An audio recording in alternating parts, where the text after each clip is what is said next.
Hello and welcome to, our fifth episode of this new look JumpCast.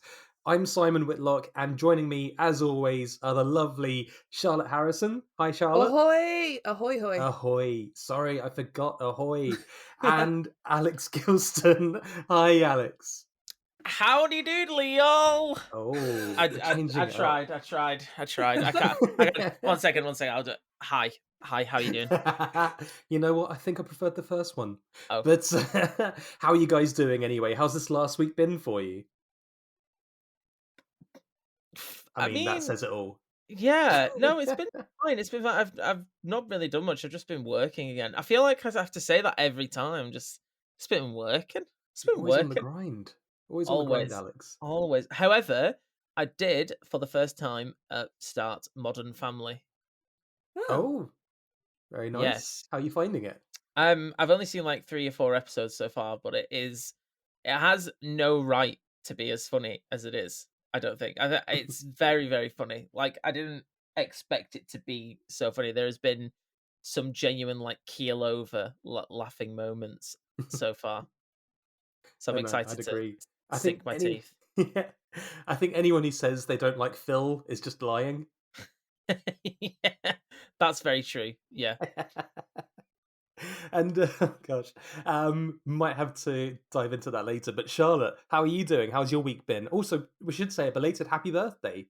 Oh, thank you very much. It was my birthday last week, and it's been the last week of my summer holidays. I'm back to school tomorrow, so I am Gosh, a mixture of emotions. looking Most of them forward sad. Everyone listening to JumpCast now is going, wait, why is she going to school on a Saturday? Don't ruin the illusion, Alex. It's kind of nice though to think at the point that people will be listening, I'll have been back at work for 3 days. I would have got past the whole scary back into it. Exactly. Yeah. And yeah, that'll be a maelstrom of emotions for everyone, teachers, parents, and students alike. So yeah, by the time everyone's listening to this, happy first weekend of term. You can finally relax and enjoy this podcast. Well, in theory, anyway. Oh gosh. So, Alex, you mentioned you've been watching Modern Family. Yeah. How far into it are we talking? Any favorite episodes Like so I far? said, I've only watched like I think 4 episodes altogether, or maybe 5 Okay. at most. So we're very early on in the experience. Very early days, yeah. But I think my favorite episode so far is the bike episode. Okay, yeah. I think what's so good about Modern Family is that it's that like cringe humor where you just bad things are happening all the time on screen, but you can't help but look at it like your eyes are just glued to the disaster unfolding every time. And it's just great. And there's one joke that I really felt terrible for laughing at, but we've got to remember that I think Modern Family started like what in 2010 maybe. Yeah, Something like that, thereabouts. yeah. So I feel like more risky humor like that was probably less kind of seen as a bad thing.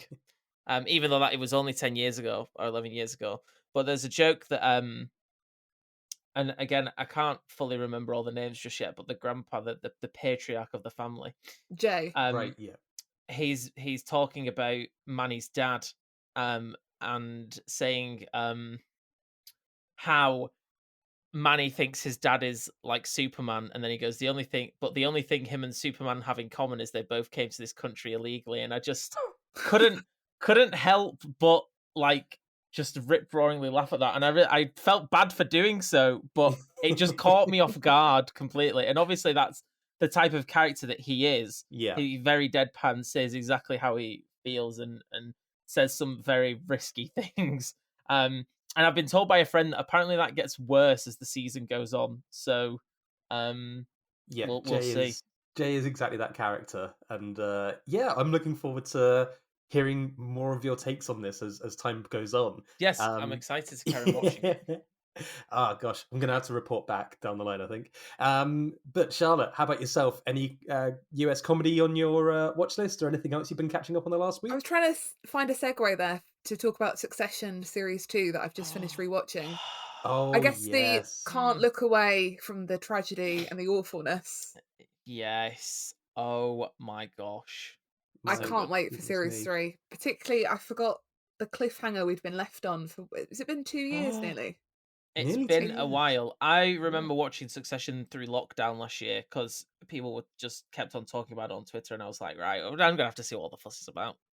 Mm, I did the same, and now I'm seeing so much publicity ramping up for Series 3. Like, you're getting magazine covers, and I yeah, feel it's a like a good cover. trailer is imminent. Oh gosh, Oh, they're good. we're gonna be eating come this time next month, I'm sure. Did you guys see what Sarah Snook said on Twitter in an interview? Sorry, that Oh, was about the published on. pandemic? Yes. Oh my god, I love her for it so much. She said, um, because obviously a lot of shows due to the pandemic had to be delayed or even so much to be cancelled, and a lot of Mm, a lot of like comedy shows especially had their final seasons completely rewritten. Superstore is an example. And then of course Brooklyn Nine-Nine as well. Brooklyn Nine-Nine had its final season completely scrapped and rewritten because of everything that happened over the past year. yeah. Um, and Sarah Snook was asked about that in an interview, and she said, when the pandemic happened, they didn't do any rewrites because the pandemic didn't affect rich people. And I just love that. I love that so much. Yeah, I so mean, she's not wrong. Where's the lie? color me excited. I'm really, really excited for it. Oh Actually, there's yeah. a link there to the other program I've been watching. I've been watching Gossip Girl, the remake. I did all 6 Oh, episodes. It's not awful. I like how they've updated lots of it, but I was impressed at how COVID is kind of integrated a little bit. Okay. oh, it is. Okay, So they talk interesting. about homeschooling a couple of times, which amused me on like a meta level. Um, and a couple of things like that. But again, it's not too they're not too badly affected because they're rich. So it's quite a nice little link. Yeah. Nice. I wouldn't say run to go watch it, but it's quite entertaining if you want an easy watch in the background. If you've seen the original show, should you watch it? It's nice to hear there's a couple of references to the old guard. Mm, Um, and I like how they explain who Gossip Girl is in this series. It makes more sense than who we found it out to be in the original. yeah. Aren't people still angry about that? Yeah, I mean, I Mm, understand why. Because I went to do a rewatch recently of the original series one, and once you know that twist, it's like this doesn't make any sense. It falls apart. yeah. Yeah. This No. really believable, realistic series falls apart. Oh goodness me. Well, I've been getting into the Paralympics myself, so away from Yes. escapist Mm. madness, into some very incredible, just real life achievements. And I honestly, I've been loving it. I've been watching the last leg recaps as well at the end of the night. I'm hooked. I got Paralympic fever.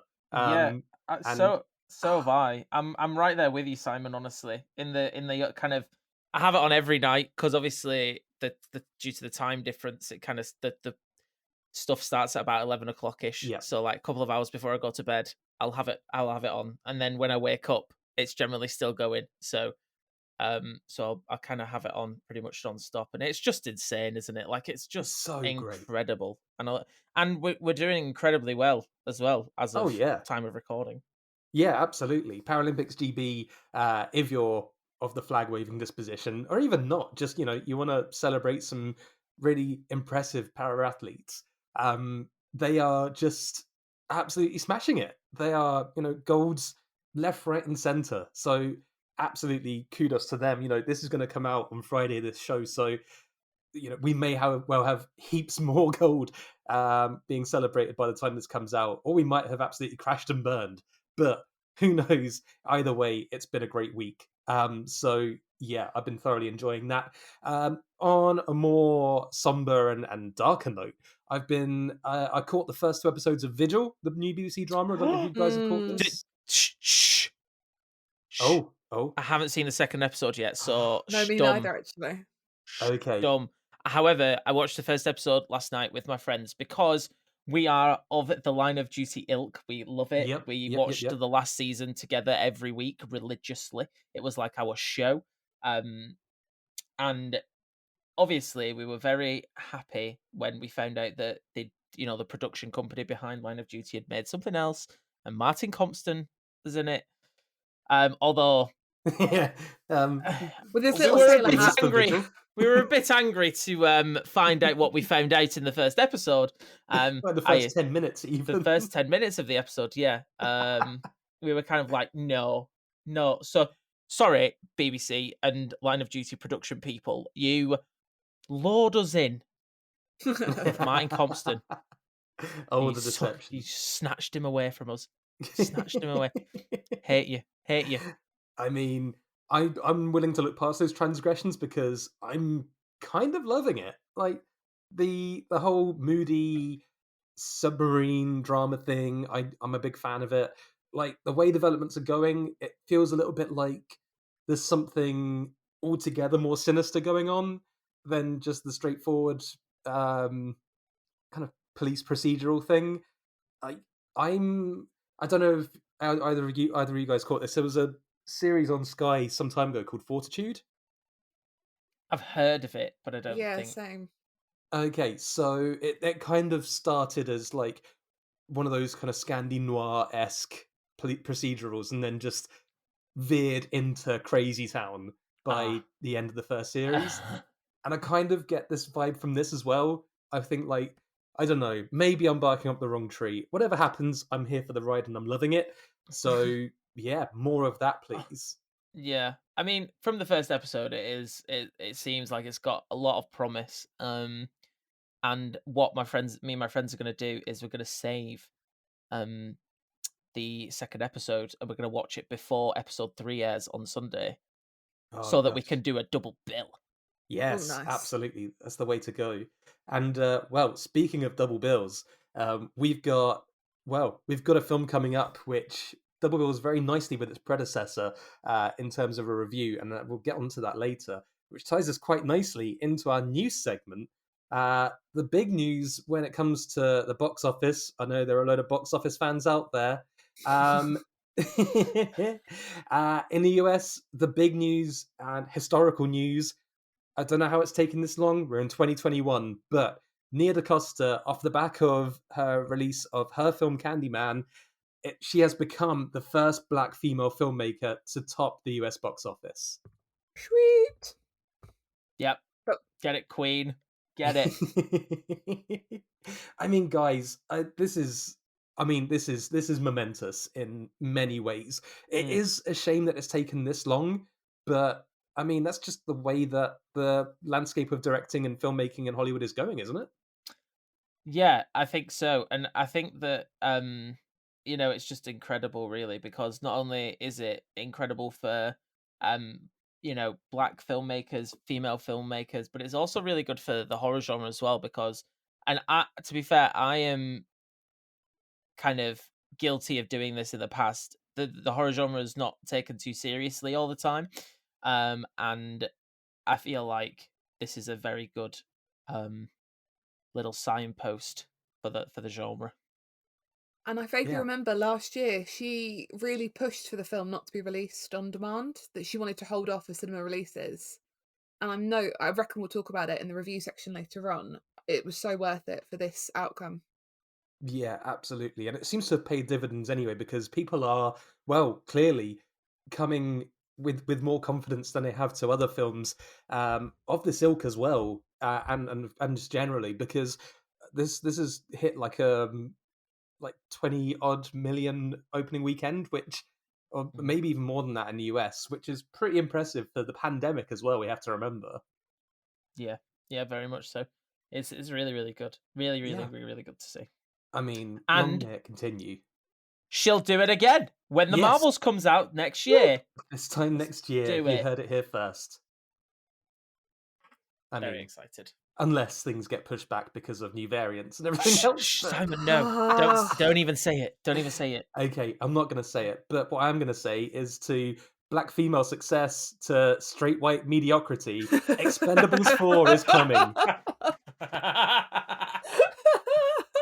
That was a good segue. Thank you.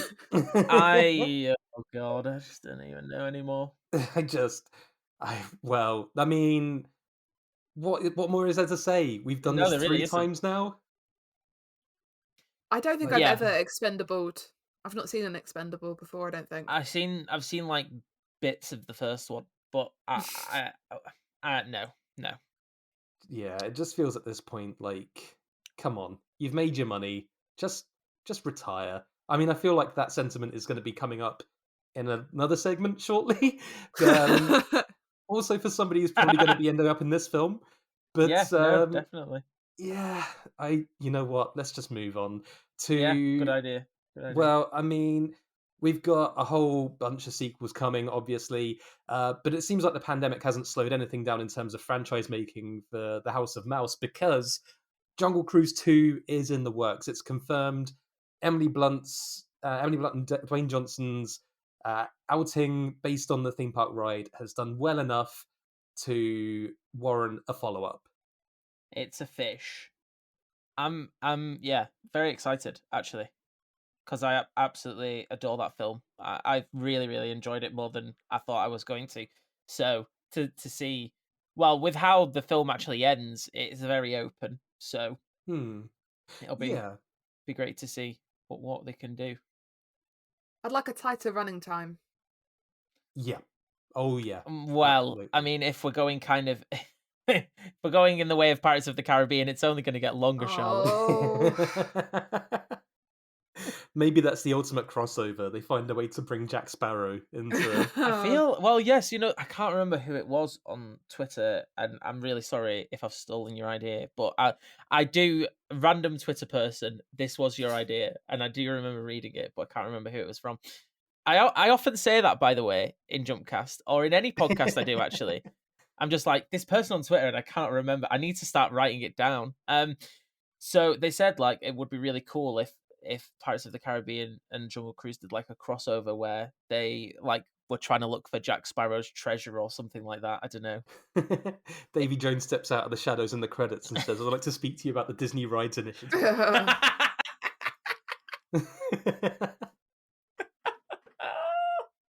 Oh boy. I Oh, mean, we're gonna team up with Ratatouille the ride. Ratatouille the ride to take down the Haunted Mansion and the Country Bears Jamboree.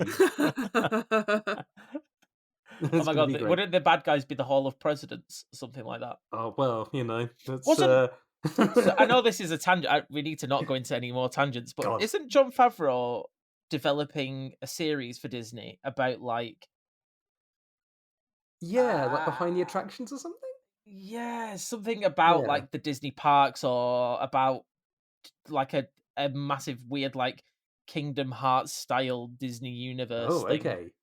I Oh, here's mean... an gonna have to- article. It said, "What happened to Magic Kingdom, the biggest Disney theme park movie that never made?" Oh, it didn't Ah, happen. it's This been was shelved. July 2021, a Collider article Oh talking about wow. how it was okay. shelved. Okay. Well, there you It was go then. announced in Sad times. 2010, the Oh original god. film. Oh, Hmm. blimey. Well, there you go.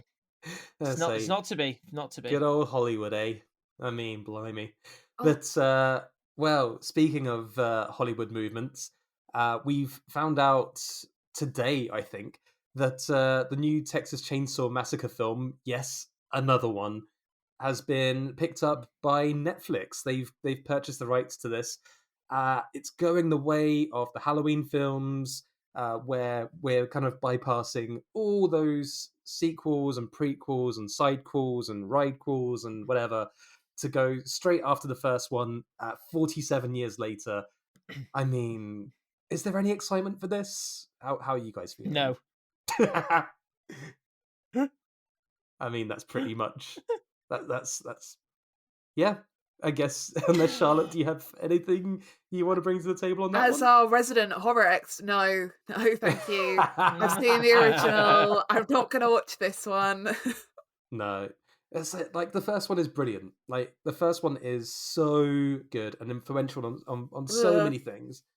but it's just Yes, on the yeah, I only thing that the can't. first Texas Chainsaw Massacre is influential on in my life is my nightmares. I was just gonna So Oh. say the same thing. let's carry on. Okay, well, let's quickly get past that news update then. Well, I mean, talking of the state of things, well, this is where we are in the world. We are now getting trailers for trailer events, which will show us Mm, more trailers. yeah. We've got the Fandome event, which was apparently such a hit last year and gave us such great memories as the Batman trailer and the Suicide Squad trailers. And I mean, guys, And the Black Adam teaser. and the Black Adam teaser, and you That know wasn't even what? a teaser, it was just Dwayne Johnson going, "Oh my god, I'm so excited to do this." That was basically all it was. To quote Vin Diesel, "Da movies." I, you know what? Let's just keep go. Let's just keep this rolling. We're talking about trailers. Let's talk about trailers. Let's do some trailer talk. That's some real great segueing here. I feel like we need some like jingles or something. You know, Trailer talk. like something like that. That's beautiful, Alex. But yeah, oh man, we need some musical stings. So guys, we have a full raft, if you will, of trailers, teasers, whatever you want to call them, out this week. We should probably start with the most recent one, and well, I think it's just to kind of, I think they must have put this out just to shut Alex up about his conspiracy theory. We now have even more to go on that No Time to Die is a real film. Okay, okay, I'm backing down on the theory now. Yeah, no. Oh, I did. I wasn't gonna watch it. I wasn't gonna watch it, but then I did, and I'm glad that I did. Yeah, I just kind of felt like it was a polite reminder that this film's still coming out, you know? It also did the whole legacy of Daniel Craig's Bond thing as well. Yeah, really hyping up the event of this is his last one. This is the conclusion of his films. Make sure you go and see it, guys. Like very much that kind of vibe. Yeah, very much so. Yeah. You know what? I'm really excited for it. I have been for too long now. Um, Yeah. It's hard to keep up that level of excitement though, for how long it's been. yeah, exactly. I know. I was talking to a friend this week, and he was just like, "I'm over it," and I completely understand, Yeah. and Yeah. I feel like a lot of people are. I do get it. I think at this point it will just be relief. I still don't think I'll quite believe it until the credits have rolled Yeah, that it's yeah, happened, but agreed. yeah. Um, anyway, so we've had that. In on other spy fun nonsense, we've had another trailer for The Kingsman, not to be confused with Kingsman or Kingsman 2. It's The Kingsman. It's the prequel. Guys, what do you think about this? Are we excited? Is there any vestige of just any excitement for this at all in this franchise? I hadn't realised how loaded this cast is. It's insane when you look through the IMDb. Oh yeah. Mm, Jim yeah. Arterton, Matthew Good, Aaron Taylor Johnson, Stanley Tucci, the Tooch, Ray Fiennes, The Reese Tooch. Ifans, Tom Hollander, Daniel Bruhl, Harris Dickinson, Charles Dance. Oh my word. Hmm. I mean, yeah, you can't move for stars in that one. That's though I must say the lasting image I had from watching that trailer was Rafe Fiennes playing gentleman spy with swords and canes and stuff. It just made me think of that bad Avengers film, and that's never a good memory to have. Oh god, that's yeah. If you don't know what I'm talking about, you're lucky. Anyway, well, you know what? Let's power through this. So speaking of power, The Power of the Dog, the Jane Campion film, it's coming to Netflix. It's coming to film festivals near you or not. Um, guys, again, let's hear your thoughts. The Power of the Dog, how are you feeling? It looks good. It looks really good, to be Mm. fair. Mm. I seem to be being pulled ever closer to liking westerns, which I never really did. Um, so yeah, I thank Chloe Zhao for that. To be fair, because she revolutionized the western for me. Oh yeah, So yeah, so as I said, yeah, it looks good. It looks really great. Yeah. nice. And Charlotte, any quick hot takes on that one? Can't wait. Can't wait. That's all you need. Cool. Well, one that you won't have to wait too long for is Malignant. There's a new trailer for that, which for the film, which is coming out next month. Only a few weeks away. James Wan's new horror attempt after The Conjuring and Insidious and Saw, and obviously his foray into bigger budget actiony things for all the family and Aquaman. He is back. We've got Malignant. It's looking kind of fun, I must say.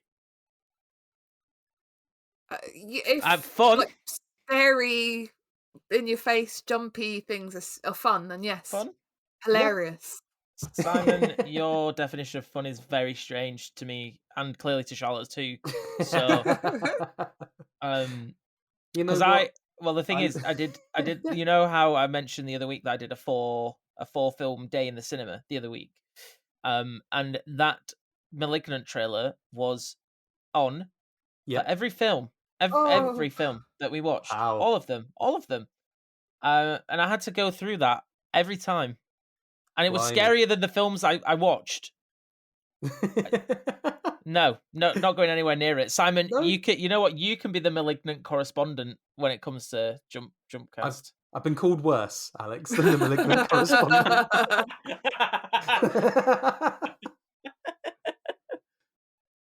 I'll take it gladly. Well, in that case, we need someone to take charge of Survive the Game, the new Bruce Willis film. Again, I mean, if you're Bagsy in it, Simon, you can take it. God, how many short straws are in this pile today? Jesus. But as we said with Expendables, you made your money. Just stop, Bruce Willis. This is a cry for help. We love you. We care about you. We just want you to be okay, and we just want you to stop making these films. Like, if you need a $5, I can spare something. You know, we can all chip in. Hey, maybe even our patrons can kick in. We'll talk about them later. Maybe he should pay us to watch his films. I feel like that would be worth it. I mean, I would not be against that idea at all. But yeah. Oh wow. Anyways, let's move on to Spencer. So we've had some excitement about this. Kristen Stewart playing Diana, the Princess of Wales, and whatever other titles you want to bestow on her. It's I mean, it looks very much like the other film about a famous woman in high profile pop culture that this director's made. What? Oh, it's right, Jackie. I was really confused for a second. Yeah, no. I was trying to say, like, yeah, it looks exactly like Jackie, but with posh English accents. I mean, that's not a problem, is it? No, not at all. No. And you know what? Because obviously, what Pablo Larraín loves to do is, rather than it be a full like from cradle to grave biopic, it's more just like a specific moment in time, yeah. isn't it?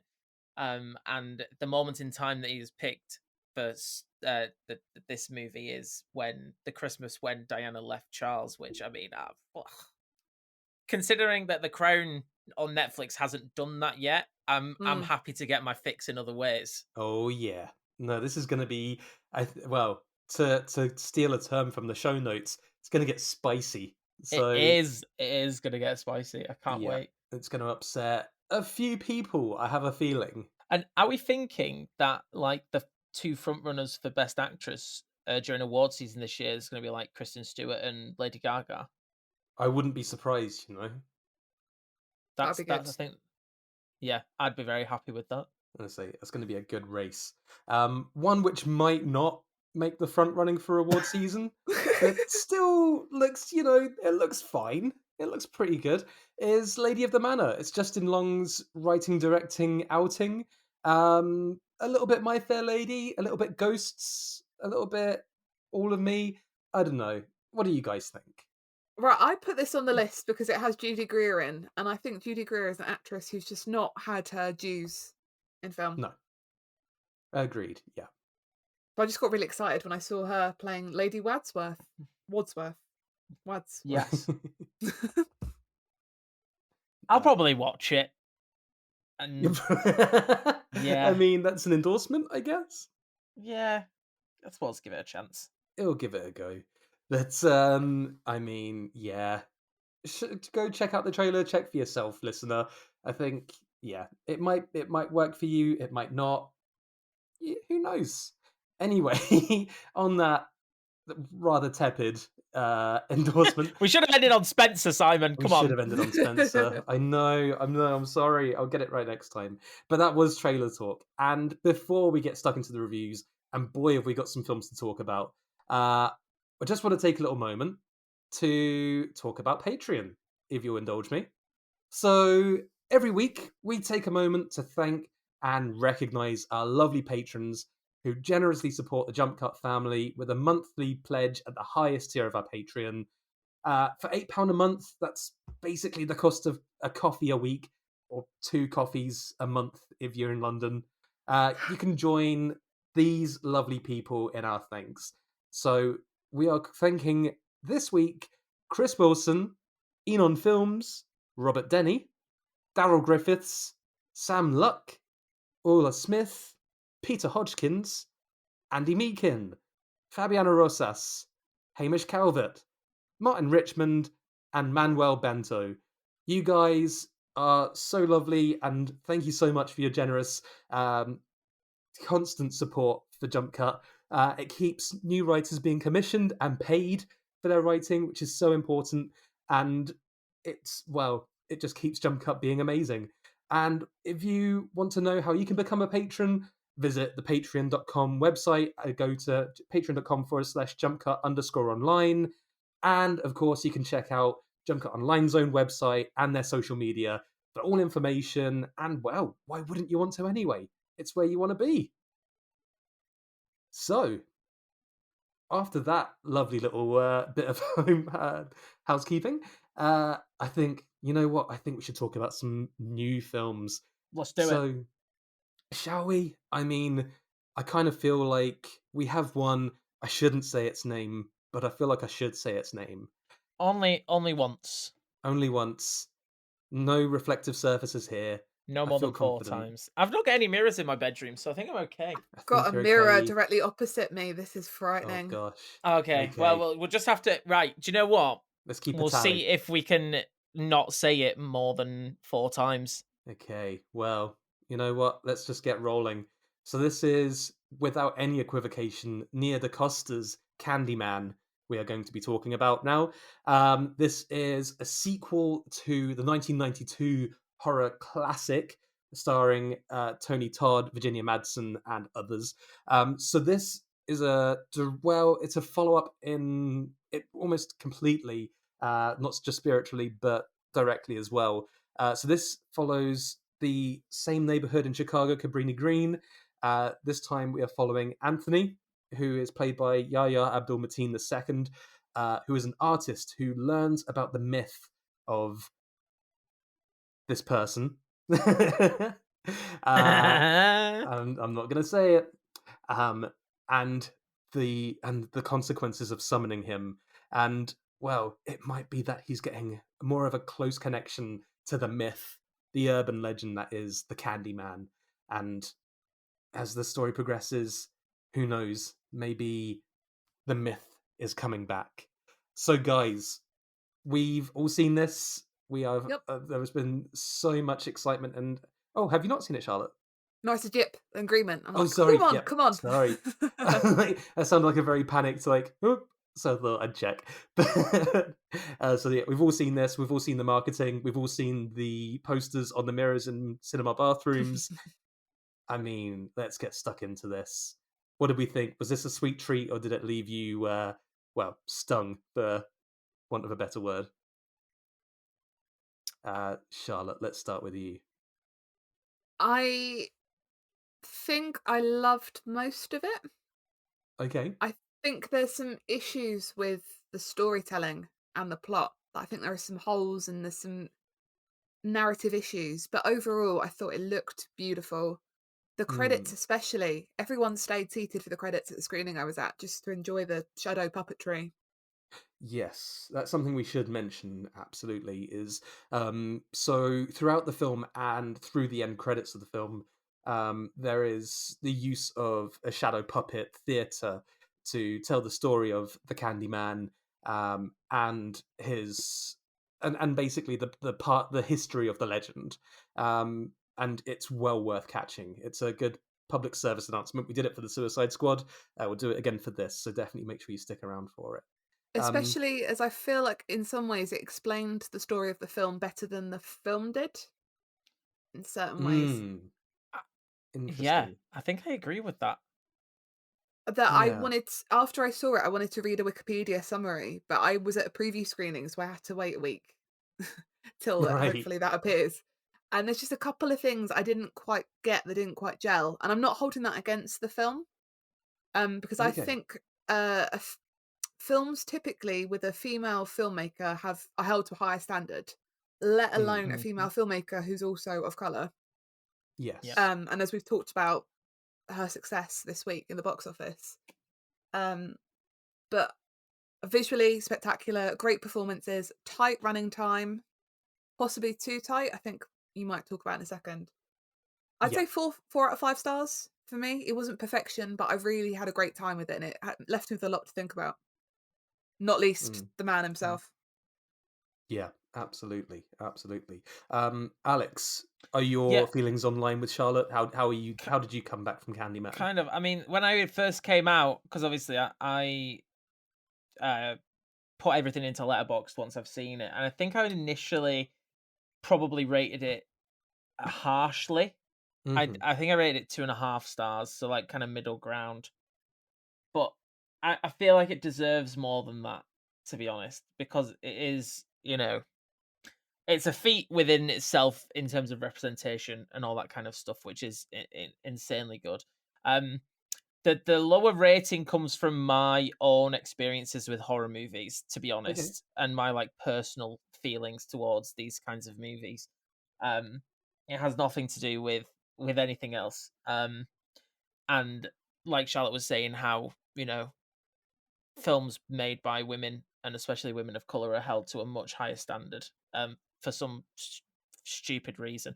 Uh, so yeah, I did like it. I echo what Charlotte said. It is shot beautifully. It makes the city look so grand and beautiful, and like although everything that happened was terrible and horrible, I wanted to be in. They were in Chicago, right? Yeah, that's right. Yeah. I wanted to be there because of how beautiful the film made it look. Um, I thought the performances were great. I'm sure we'll talk about Coleman Domingo Yes. soon, because it isn't the first time we've talked about him in literally the past 3 weeks. So Mm. um, he was phenomenal, and I feel like he deserves a lot of credit. Um, and especially Yahya Abdul-Mateen, I thought was absolutely wonderful. What I struggled with from my perspective, so the third act specifically, I think, Okay. Yeah. is where it falters. But and I don't know whether this is just me being stupid, but I couldn't tell who the protagonist was. Okay. Yeah, I get that.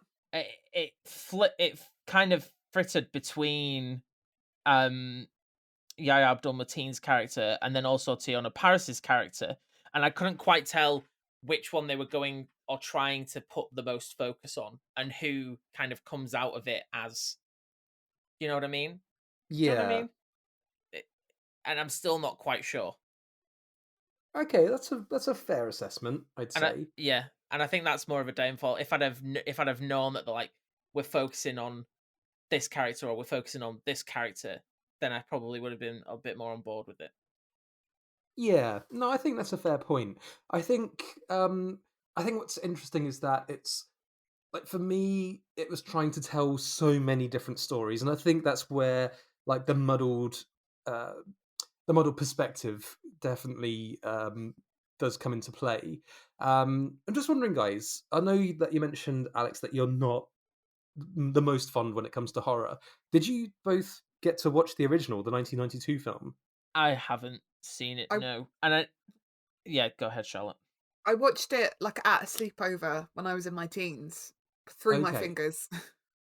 I That's and do you remember much of it, or was it too obscured through? covering yourself. I would have said before I saw this one, no, but seeing this one, I Okay, remembered more than I thought I had. right. Okay, So I think from what I saw on Twitter or from reviews and stuff of people kind of saying that either is it try too hard to please the original one or tries or kind of gets bogged down in almost laying the carpet out for the original one in a way, which I so hmm, which I feel if that is the case, I know obviously you'll correct me, Simon, if I'm wrong, but going into that not having seen the original, that wasn't a problem for me. Like obviously I didn't have any kind of preconceptions about what the plot was going to be like, how it was going to serve the original film or anything like that.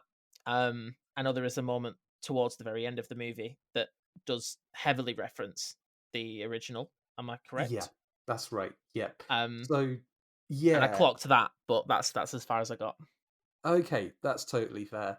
And yeah, like you said, Alex, like you don't really need to have watched the original to understand what is happening here for the most part. I think Mm. what it does for the first film is kind of elaborate rather than pay too much respect or disregard it entirely. Like there are some people have taken issue with the history of the Candyman that's told by other characters. Um, I feel like that's more people who haven't seen this film because it makes so much more sense when you watch it in the context of the story itself. Where basically, without trying to spoil too much of the story, like there are different interpretations, and most of this film is about, in a way, about storytelling itself and about how these legends are passed on. And I think it's like there are some really interesting ideas in it. And I think where Candyman 2021 goes really well is when it doesn't do too much of the horror, scary, slashy stuff. Like that's a big part of it, and that stuff is very gratifying, especially for someone who is partial to that kind of horror. But I did quite like the social commentary aspect of it, and I think um like it did something really bold in that third act. I know that the you know I'm maybe not in the majority on that opinion on this podcast when it comes to how Candyman ends per se, but I thought that it was really a really interesting direction to take for what's essentially a horror icon and like the boogeyman, especially for what that community was in the first film, into something entirely different. But it kind of feels like it was needed, if that makes sense, for where we are now as a society, I guess.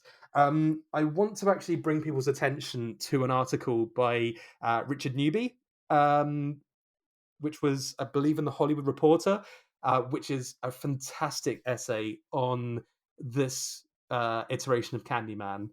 It does spoil some things, so if you're sensitive about spoilers, give it a miss until you've seen the film. But if you're not, or you have seen the film, definitely go check it out. I'll retweet it in time for when this comes out so that you can all give it a read. It's really interesting, really well argued, and honestly helped me to even further appreciate the film myself. So I think give that a go. I'll definitely check that out for Yeah, sure. it looks Nice. awesome. I'm just having a quick look now.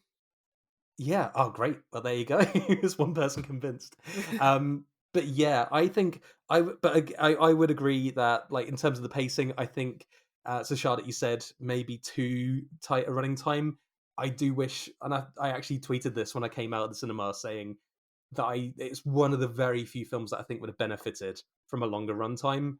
I think 10, maybe 20 minutes even, just to pad out how things worked in this universe and how we get through Anthony's story, especially, and Common Domingo's story, character story.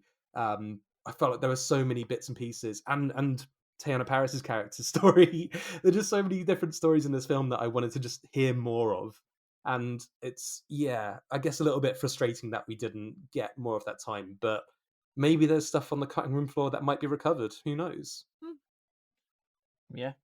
Director's cut, anybody? Oh, I would, in a heartbeat, in a New York minute, I would watch a director's cut of this. Wait, Mary Kate and Ashley's New York Minute. Oh no. Why did we invoke Mary Kate and Ashley during a Candyman review? Wait, well, you do say if you say Mary Kate and Ashley in a mirror 5 times, they come in. But how will you tell which one's which, especially in a mirror? Elizabeth Olsen comes along and tells you. Well, worse things have happened.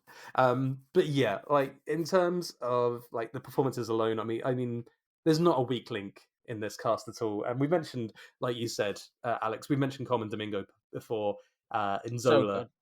and oh my god, he is on a run. Yeah, he really is, and you know what? I'm here for it. Absolutely here for it. Yeah. Long may he reign.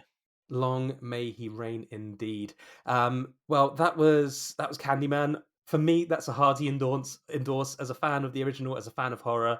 I think that sounded like an endorsement from you guys as well. Oh yeah, definitely. Please go see it. We want more Yeah, do films see like it. I would rather see Yeah. a film that's ambitious than boring. Yeah, Yep, absolutely. completely. Now, this is so moving on to a film that I actually haven't had a chance to see yet, to my shock and despair, because I've been very much looking forward to this. The trailers paint a really interesting picture. So, guys, The Nest. So this is the new film from the director of Martha, Marcy, May, Marlene, whose name escapes me. You're going to tell me in a second, I'm sure. But I want to hear more about The Nest. Guys, take it away. The Nest. Well, so me and Charlotte both watched this film at Sundance, London, I believe. At different screenings. At different screenings, yeah. Because you said to me, I asked, "What did you think of the film?" And you said a lovely soundbite I kept thinking about while I watched it. I think you said dark as fuck. I think I did say that. No, bleak as fuck. I said Bleak as fuck. yeah. Well- If we're talking bleak the movie, then The Nest is it. If you love your films bleak, go and watch The Nest. Oh, There it's you so go. That's my deliciously endorsement. dark. Yeah, Wow. so obviously just a little bit about it. It kind of tells the descent into just like I'm trying to think of the word. I'm You're listening to throwing Alex tries blanks to find on a this. word. Alex tries to find a word. Here we are. We need a new jingle for this one as well, I think. Yeah, I think we do because it happens too often. No, well, so basically, and I'm blanking on the name of the act. Oh my god, Jude what's Law? going on? Jude Law. There Law? we go. There we go. Okay. Jude Law is a yuppie. Yeah, Jude Law is a man. To be fair, this is also a pretty apt review for it. Is just that men aren't shit, basically. So he is an Englishman living in America. He's got an American family. He's very like he's very uppity, very kind of he doesn't like to settle down. He likes to keep moving. And the film starts and they're in this kind of idyllic family home. You can tell that the family, so his wife and his kids, are very kind of ingrained in this society that they're in America. And he gets a phone call from one of his old workmates in London, and they offer him this job in is it in like stocks? Yeah. It's not really elaborated on too much, which I quite appreciate. Yeah. Money. It's just something money, basically, yeah. Something about money. And he's like, right, okay, you know what? This is my time. You know, I'm gonna be proper rich. Like you can tell they've got quite a bit of money, but he's like he wants more. He always wants more, and that's his problem, basically. So anyway, so he plucks his family out of this really nice kind of idyllic American mid-country life and takes them to London, and then he takes them to this mansion in the middle of nowhere And things start to go downhill from there, basically. Yeah, and not in any of the ways you would expect. It manages to avoid cliche. Its pacing is really unique.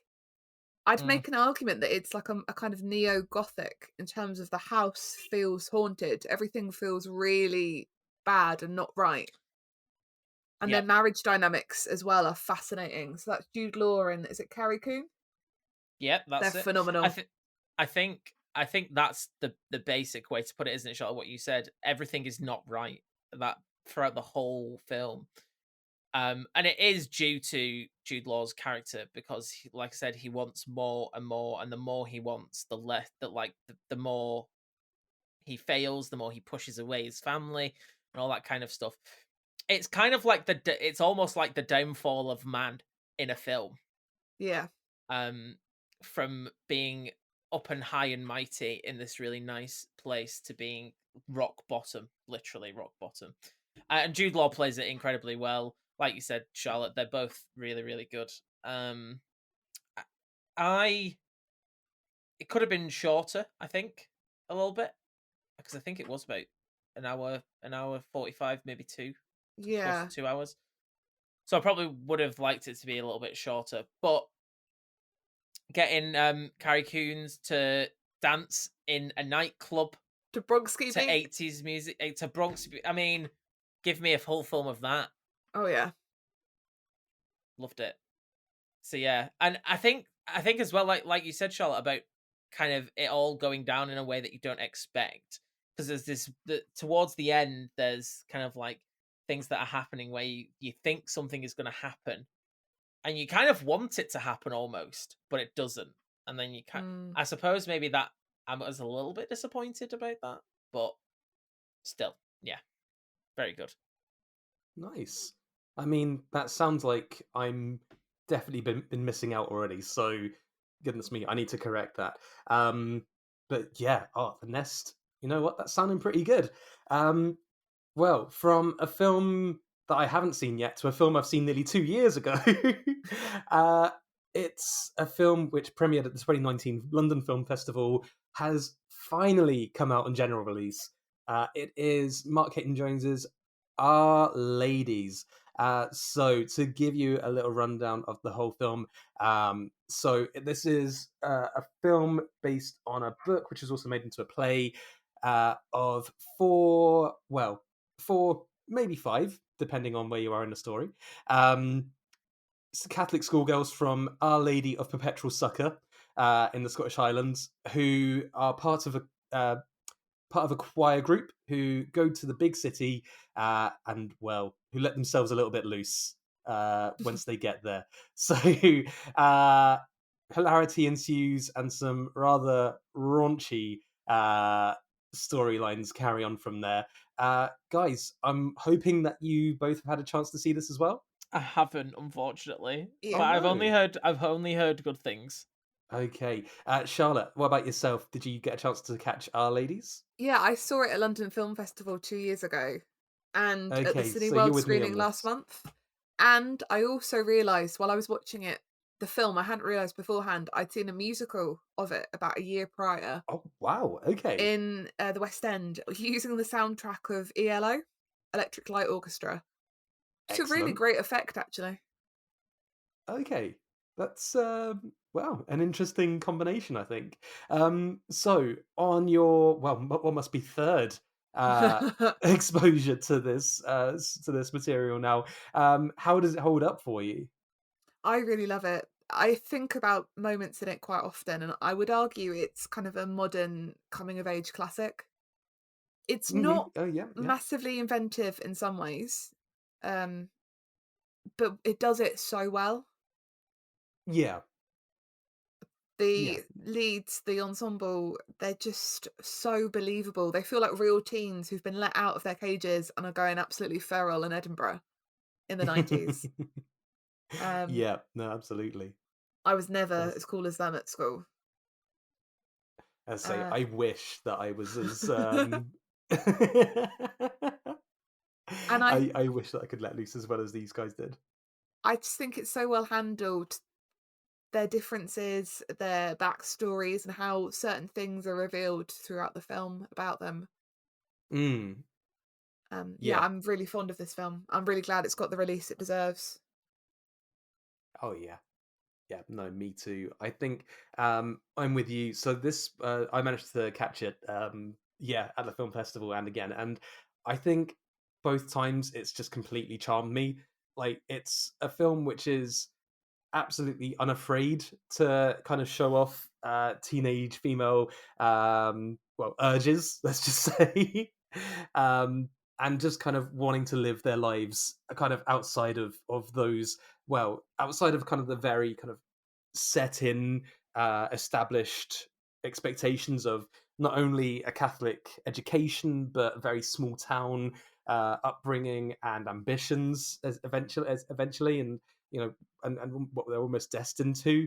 Um, and I think, especially with Tallulah Greaves' character Orla, um, like her especially, in kind of like how her story has been led up to where she's going to when she comes to visit Edinburgh with these friends.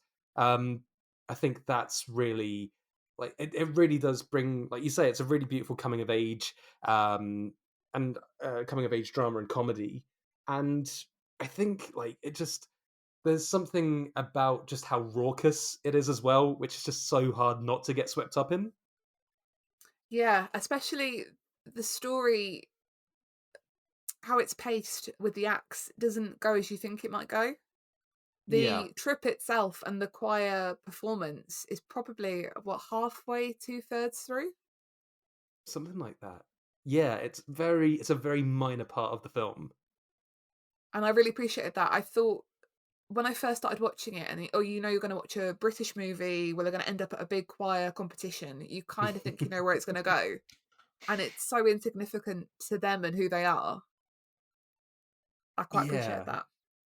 Yeah, no, absolutely. It really does make that subversion of that kind of cliche in a good way. And yeah, I just really enjoyed it. And honestly, I could watch a whole film of Marley Sue just singing in a Agreed.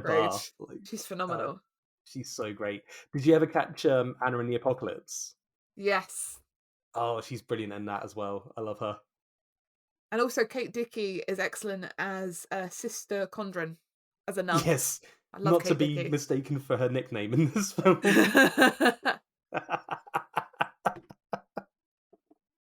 Oh gosh, Alex, you're gonna have to catch the film to get in on that I, one. I know. I've. You know what? I do need to watch this. I've been seeing it like kind of at work as I've been working, like the posters and things. But I don't know if it'll be showing anymore. I think I might have missed the bus on it, Oh so I no. might have to wait until it comes out on streaming or DVD or whatever. But I will watch it. Oh, you definitely should. It's an endorsement from me anyway. Amy. Nice. Wow, I think you know what? That's 3 for 3 on the big features in the cinema this week. We've had a good week in terms of big films. Um and well, I mean, we can only top this off with a very quick passing visit to a session of Hot and Streamy again. Ooh. Oh Bow, bow, yeah. bow. Oh yeah, hot and streamy. Oh god. Oh, I feel no. Again, we need another jingle for that one. But again, for another day.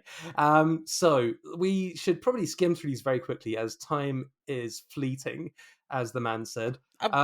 Simon, we make the rules. We can talk about it as long as we want. No, I'm joking. Yeah, we Yeah, we do make the rules. Okay. Take that, parents. We run this town. Well, I mean, it's not been a bumper week for streaming releases. There are some things which are worth mentioning, though. Yeah, definitely so. Well, first of all, actually, a film that I've seen that neither of you have seen, so it kind of works Oh, out in a way. Oh, well, And please enlighten us, you know, Alex. it I'd happens need to know so little that it is a very shocking moment. more. Um, Lay it so on us. this is a 20th Century Studios film, straight to streaming. I believe in America it went on Hulu, and it is part of the Star collection on Hmm. Disney Plus here in the UK. It is called Vacation Friends, Okay. and it is starring John Cena, the man himself, the man of the moment, it seems. Meredith Hagner, Lil Rel Howery, and Yvonne Orji. Now, I believe that. Oh no, actually no, I tell a lie. Anyway, so this film is basically about Marcus and Emily, who are Lil Rel Howery and Yvonne Orji, respectively. They go on holiday to Mexico, and they basically, well, to start off with, Marcus has planned this holiday because he wants to propose to Emily. And they get to the hotel, this 5-star hotel, and they get to their room, and it's about to be really nice and romantic. And they open the doors, and it's all flooded. And it's all flooded from the presidential suite upstairs. And whoever's staying in that suite have left the hot tub on, and it's overflowed, and it's ruined their holiday. The owner of the hotel is like scrambling for hotels to see for them to go to, and then he ends up going to down to we've got like some 2-star hotels around the corner that you could go to, and that kind of stuff. Anyway, they then bump into Ron and Kyla, who are John Cena and Meredith Hagner, and they turn out to be the couple who are staying in the presidential suite, who inadvertently caused the flood in the other hotel room, and they are riddled with guilt, so they decide to let them stay with them, and then they become vacation friends. Oh, that's the name of the film. It is, yeah. So they have like a rip roaring few days together.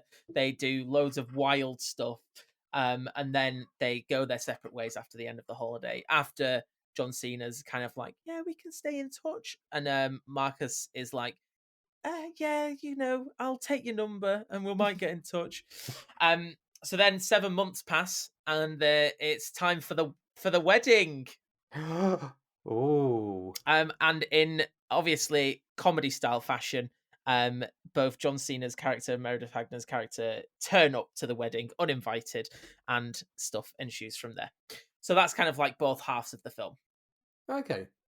This film has no right being as funny as it was, because it was hilarious. Absolutely hilarious. I didn't expect to laugh at it so much. I've not seen great things about it, but it was funny. And you know what? If a comedy is making me laugh, then it's doing its job. Absolutely. Yeah, absolutely great. I mean, there is literally a running joke throughout this film where John Cena's character can tell when a bird is going to poo. Okay. Like, he can call it before it happens.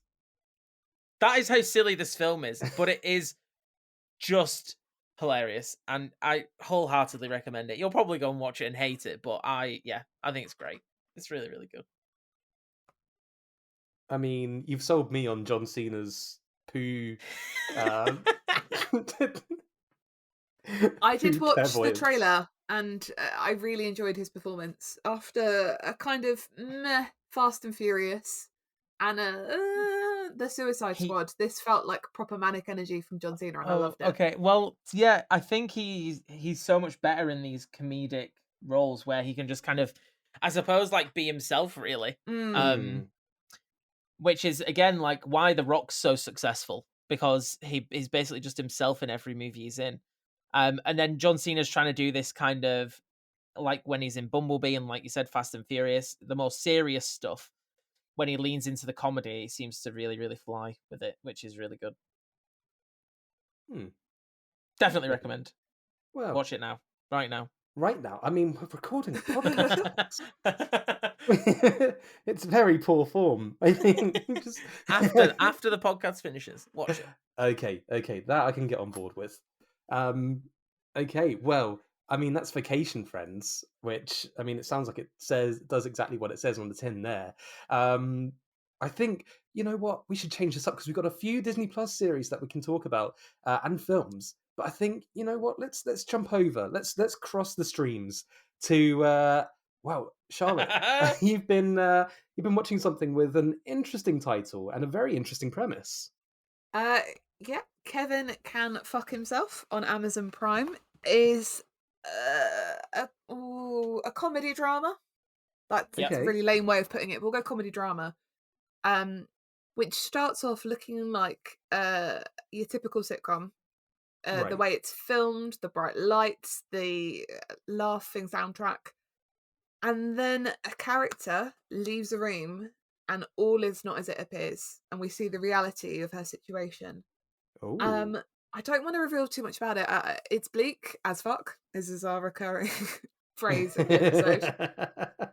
Um, but I just want to state my intent. I now really want to do like a deep dive of sitcoms and the role of the wife within sitcoms, because I Oh, don't okay. think I'd ever really thought about it before. How they're treated as kind of the straight man to the manic energy of the husband, Hmm. Yeah. and it's so fantastically explored in this series. I can't highlight it enough. Can't sing its praises enough. It's just been greenlit Okay. for season 2 as well, and I can't wait.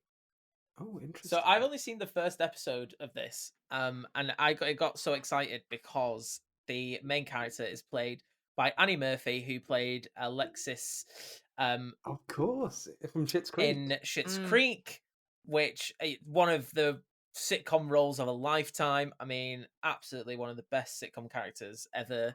I love her so much. And she plays Love a that journey for whole her. different type of character in this show. And it's so interesting. She's phenomenal in it, to be fair. I've really, really enjoyed her performance so far, and I can't wait to see more. Wow. Okay, I need to get on this. I've heard good things from other people, and yeah, that sounds like I've it's on my watch list. It's just been bumped up to number one off of that, so count me interested. Another one which sounds quite interesting. Certainly got some pedigree behind it in terms of cast list. Only Mhm. Murders in the Building. So this is the Steve Martin and Martin Short. Is it a film? Is it a series? It's a series, yes. Wow. Yeah. So it's a Okay. straight to Hulu. Again, here it's on Disney Plus on the Star section. And it's co-created by Steve Martin, and it's starring himself, Martin Short, and Selena Gomez in the main roles. Um, and it's basically a murder mystery at the bottom of it, Okay. and I actually can't think of a proper murder mystery thing, whether it be film or TV, that has come out since Knives Out back in 2019. Off the Mm. top of my head, anyway. So I've been starved of my murder mystery fix, and this has very, very much given me the food that I needed. Only the first 2 episodes are out so far. I believe 3 in America, but only 2 here in the UK. And it is tantalizing. It is Mm. really, really, really good. The mystery is great. Um, so far at least. The performances are great. I love Selena Gomez acting. I absolutely, I adore her. I loved Wizards of Waverly Place, and it's great to see her back on screen. And of course, Martin Short and Steve Martin. I mean, where can you go wrong with them? You just can't. You can't go wrong with them. So So yeah. I'm a little bit trepidatious because Steve Martin has not had a great track record kind of post millennium. Mm, Does mm. is this on the better end? I would very much say so. I mean, so much so that it's got 100% on Rotten Tomatoes, both critic and audience score. Wow. Um, which is rightfully so, to be honest, because I watched this with a friend earlier, as of the time of recording, and Hmm. well, he put it this way: he wasn't too um convinced by it. I had to basically force him to watch it, Oh gosh. um, because he was like, "No, I don't really know about this," and it's like, and then I was like, "Yeah, there's only 2 episodes, and they're only half an hour each, so we can just watch it." Yeah. By the end of the first episode, he was like, "Right, we're putting on the second episode then," and I was like, "Hell yeah!" And then by the end of the second episode, we were like, "We need more episodes." Um, but yeah, and I think that really comes down to how interesting the storyline is. So, I mean, just very, very briefly. So they all these characters live in the same apartment building in New York, and they're all fans of true crime. Are we all fans of true crime? Of course we are. Of course. Yes. True crime podcasts specifically. It's very meta in that sense, with the podcast stuff. Hmm. Anyway, it turns out that they are all fans of true crime. and they're all fans of the same podcast. Now, there's an evacuation in the apartment building, and they all end up together in the same restaurant and end up sitting next to each other because they noticed that they were all listening to the same true crime podcast. So they all kind of bond over that. And then they find out that the reason that the building was evacuated is because there was a murder. Ooh. Or was it a murder? Because it is ruled as suicide. However, because they are in their true crime brains, they decide to take the investigation into their own hands. Ooh. And that is all I will say, because I don't want to give anything away Well, bar that. again, I am coloured intrigued. That's too serious to catch, I think. And like you said, there has been a dearth of murder mystery films, not least because we were sadly deprived of Death on the Nile for one reason or another. Without getting into that. Yeah, we definitely need not get into that. Let's not get to the meat of the situation. Yeah. Oh, God. Allegedly, Charlotte. Allegedly. No need to hammer it home. Anyway. Oh. Anyway, on that high note, we should probably call that an evening, or a day, or a morning, or wherever you are in the world listening to this. Next week, we have some absolute crackers of films coming out, which I am very excited for. Oh, I don't know my what you're talking word. about, Simon. I mean, there's I mean, nothing. There's almost nothing. We've only got a couple of tiny films that you might not have heard of. Little old indie film. Little indie film from a little studio. Shang-Chi and the Legend of the Ten Rings. I don't know. Never heard of it. Bit of a mouthful, innit? And and Annette from I've been waiting so long for this film ever since I found out what one of the things that happens in it. And Yeah. Adam Driver, just in general. Adam Driver in general, Simon Helberg in general, and Marion Cotillard in general. Sparks Brothers on the soundtrack. Oh in boy. General. In general. I have admittedly listened to a sneaky bit of the soundtrack. I don't normally do that before a film because it's like I want to be absorbed in it for the first time. But honestly, it's great. I'm loving it already. Have you guys seen the TikTok trend at the moment that Adam Driver has kind of been swept up in with his audio? Good soup. Oh God. Yeah. Okay. So I don't know what he said it in, what film it's Girls. from. It's from Girls from the TV show. Yeah. Okay. Yeah. So there you go. And he says good soup, and people have been using it. It's a viral trend at the moment. Amazing. I mean, and why am I not surprised? I mean, he deserves to go viral like every week. Of course he does. Oh man, he's truly a blessing to us all. Yes. Agreed. But we will be Adam driving to that destination next week. Oh God, that was nothing, wasn't it? Really? I mean, it might be something. Who knows? I'll leave it for you guys to decide. But until then, thank you as always to my lovely, amazing, beautiful co-hosts Alex and Charlotte. Thank you. And thank you. And thank you. And thank you, beautiful, charming, and intelligent listeners, for catching us as ever. We'll be back with more JumpCast next time. Until then, take care of yourselves. Bye-bye.